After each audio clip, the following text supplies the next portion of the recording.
Satu lagi adalah koalisi perubahan dan persatuan Nasdem, Partai Demokrat dan PKS. Menarik adalah walaupun koalisi ini sudah mendeklarasikan Anies Baswedan, nampaknya masih terjadi kegambangan politik. Nasdem dan Demokrat dinilai masih gamang walau sudah deklarasikan Anies capres. Waduh, pencapresan Anies terancam gagal dan koalisi perubahan bisa bubar. Ditulis oleh tim redaksi jurnal, dikutip dari berbagai sumber. Buat tawaran inilah yang sekarang membuat gamang Partai Nasdem mau terima Demokrat atau PKS sebagai calon wakil presidennya. Kalau terima AHY, PKS itu bisa lepas. Kalau terima Aher, Demokrat yang bisa lepas. Halo, kembali berjumpa dengan suara Fani Bakri di channel Media 45. Koalisi perubahan yang sudah mendeklarasikan Anies Baswedan sebagai baca pres atau bakal calon presiden ternyata masih meninggalkan polemik. Kita ketahui bahwa koalisi perubahan hingga kini masih belum jelas mengenai siapa cawapresnya. Dan hal ini membuat Partai Nasdem dan Demokrat masih gamang. Jika benar terjadi, apakah Anies akan gagal nyapres dan koalisi perubahan terancam bubar? Direktur Eksekutif Para Sindikat Ari Nur Cahyo mengungkapkan bahwa Koalisi Perubahan untuk Persatuan atau KPP masih memiliki kegambangan meski sudah mengusung calon presiden Anies Baswedan untuk Pilpres 2024. Kegambangan yang dimaksud terjadi pada dua partai politik KPP, yaitu Partai Nasdem dan Demokrat.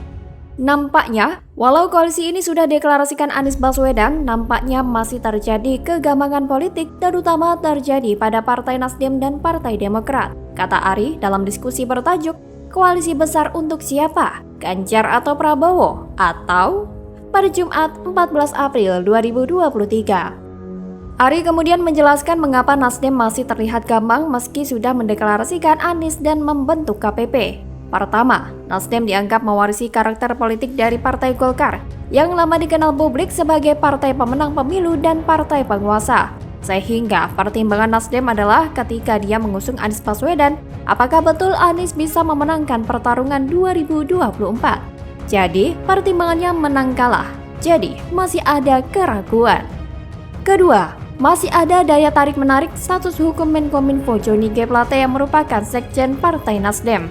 Sebagai informasi, Johnny G. Plate hingga kini masih berurusan dengan Kejaksaan Agung terkait kasus dugaan tindak pidana korupsi pengadaan Best Transceiver Station atau BTS 4G dan infrastruktur pendukung paket 1, 2, 3, 4, dan 5. Badan Aksesibilitas Telekomunikasi dan Informasi atau BAKTI Kementerian Komunikasi dan Informatika Kominfo 2020 sampai 2022. Jadi, sebenarnya kalau sudah jelas statusnya Johnny G. Plate akan diputus, kalau memang sudah bersalah, ya ditersangkakan. Kalau enggak, ya sudah penyidikannya dihentikan. Kalau statusnya sekarang, seakan-akan digantung sekjen Nasdem ini. Seakan-akan masih membuka ruang lobi politik antara Jokowi dan Surya Paloh. Sementara itu, Demokrat dianggap masih gamang karena munculnya isu Ketua Umum Agus Harimurti Yudhoyono karena belum jelasnya siapa cawapres yang akan mendampingi Anies Baswedan.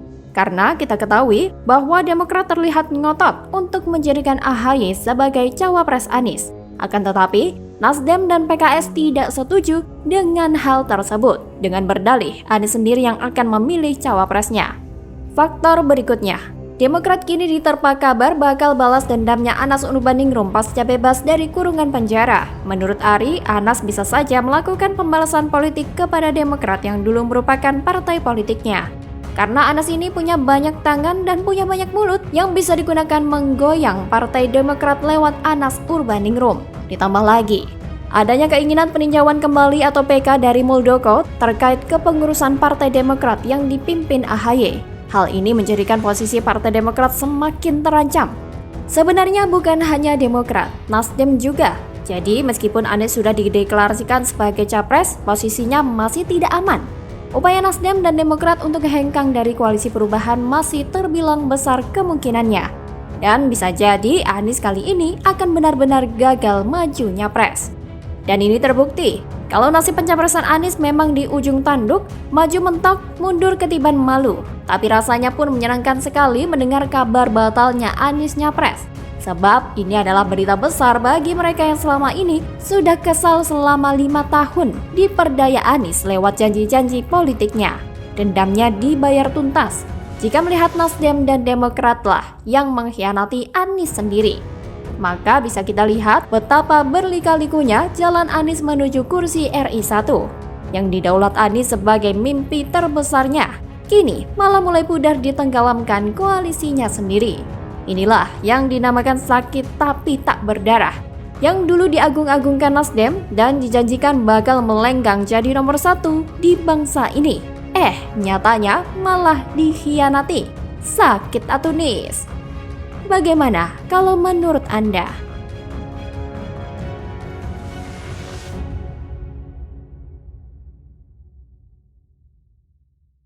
Dan sebenarnya hampir semua partai senang dengan model pemimpin seperti Anies Baswedan.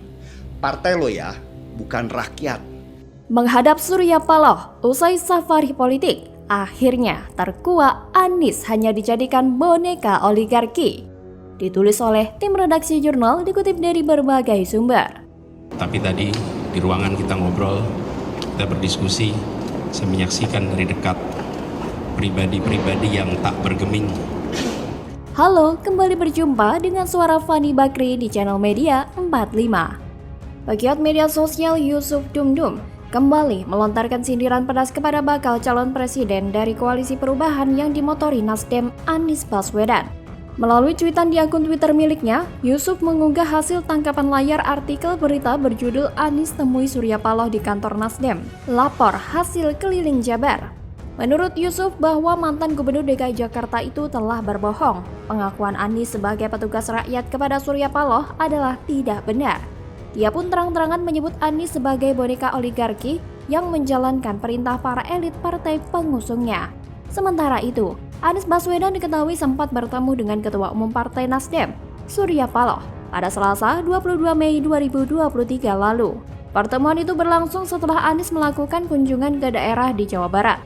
Sejak diumumkan sebagai calon presiden oleh Partai Nasdem, mantan Menteri Pendidikan ini terpantau memang getol melakukan safari politik ke berbagai daerah. Getolnya Anies ini karena elektabilitasnya semakin menurun. Daya jualnya ke masyarakat juga gagal. Anies acap kali melakukan hal yang tidak efektif dengan segala bau kebohongannya yang teramat sangat tajam dengan berbagai penggorengan isu yang di luar batas logika saat melakukan safari politik ke daerah-daerah yang dibiayai oleh Nasdem. Selain menghabiskan waktu dan gelontoran dana yang tidak sedikit, jumlah simpatisan yang hadir pun tidak seberapa.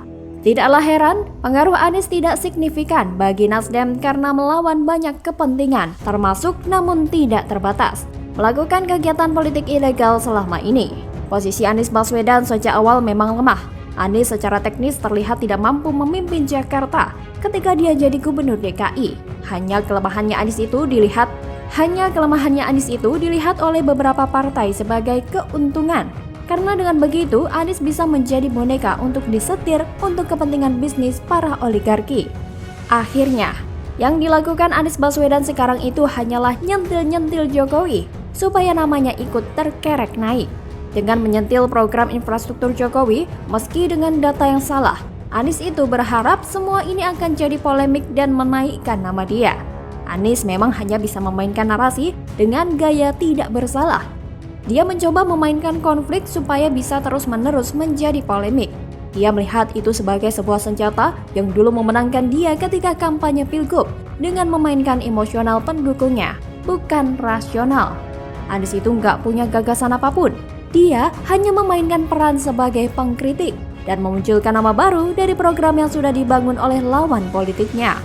Hal ini mudah dipahami dan dimaklumi sebab Anies adalah sosok politisi karbitan yang tidak punya visi dan misi yang kuat. Anies adalah politisi seperti kerbau yang dicucuk hidungnya, di set up by design, dan kutukan bagi NKRI. Mengapa saya katakan kutukan bagi NKRI?